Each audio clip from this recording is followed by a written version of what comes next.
So Quinn and I dropped off the cab to Viking Solutions. Here they do sandblasting and powder coating. So Hans here with Viking Solutions is going to tell us, you know, the advantages of sandblasting versus hand prepping some of the panels and things like that. And specifically on the 79, why do you think we should sandblast that cab rather than just hand prepping it, say, with sandpaper? Well, it's anything. It doesn't matter if it's powder coat or paint. It all depends on the prep, and the prep starts from the ground up. So if your metal's not completely clean, you can put anything over top of that and it's just going to eventually rust through. So for instance, right here, those are areas that you might not see because it's buried in with the Bondo, but as you can see, it's eaten right through. There's rust on the back.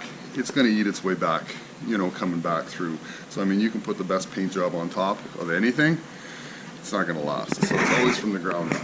So with, say, the cab corners and stuff on the 79, you can see it's kind of rusted right through. We just want to get right to the bare bones and see exactly what's there. And with hand sanding it and prepping it, you'll never really get a true finish to see what's actually there. Just like this thing, these components here, it's just like your cab corners. That all has to, you know, be properly cut out, reinsert a new piece in there, weld it back up. You know, it's either in seam sealed on the back, primed on the back.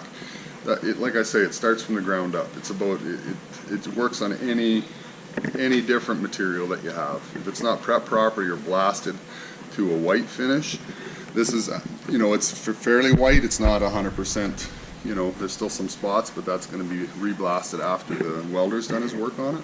What's the process? Ours is crushed glass. We don't use silica sand. It's just an environmental thing for us. It's more convenient for us, and the finish that we get on the profiling, because we do quite a few car parts, it's a really fine profile on there, not aggressive, because it's not a commercial application. So what's the typical process you guys do? So you'll prep it, you'll clean it up a little bit, then you'll actually sandblast it, and you said you can work into a rust inhibitor even too if you're not planning on painting it right away. Yeah, that's our wet blaster. You've got dry blasting, but we also have a wet blaster that we utilize in the summertime. Of course, you can't run that in the winter. And then once the vehicle's been wet blasted, then we actually wash it down with a water and it's like a hold-tight component, which is a rust inhibitor that covers the whole vehicle because you want to wash all that slurry out. And it actually will minimize the flash rust on that vehicle for 72 hours at least. It can sit outside and it won't awesome. have flash rust on it.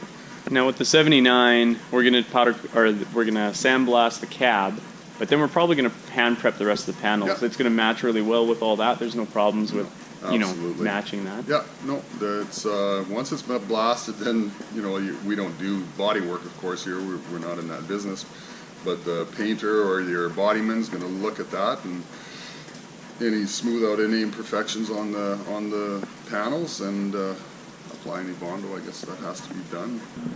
So Hans and his team were done sandblasting. Viking Solutions did a great job exposing the realities of what was underneath the paint here with Project RETROBOOST.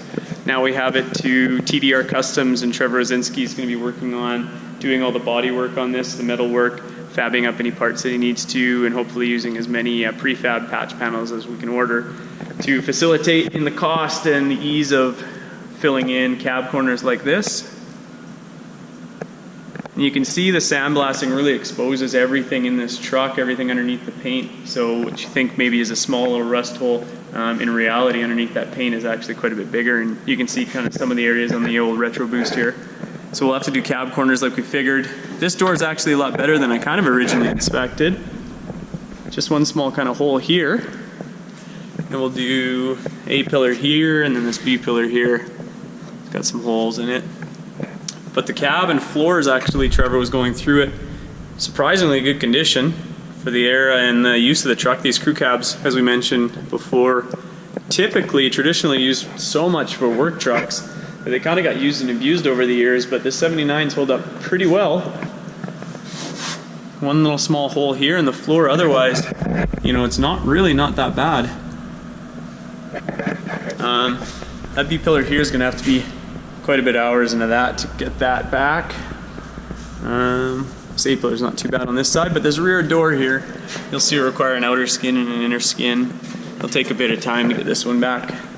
because we can't buy these rear doors, it's important to just kind of keep this one going. And then rear cab corner here.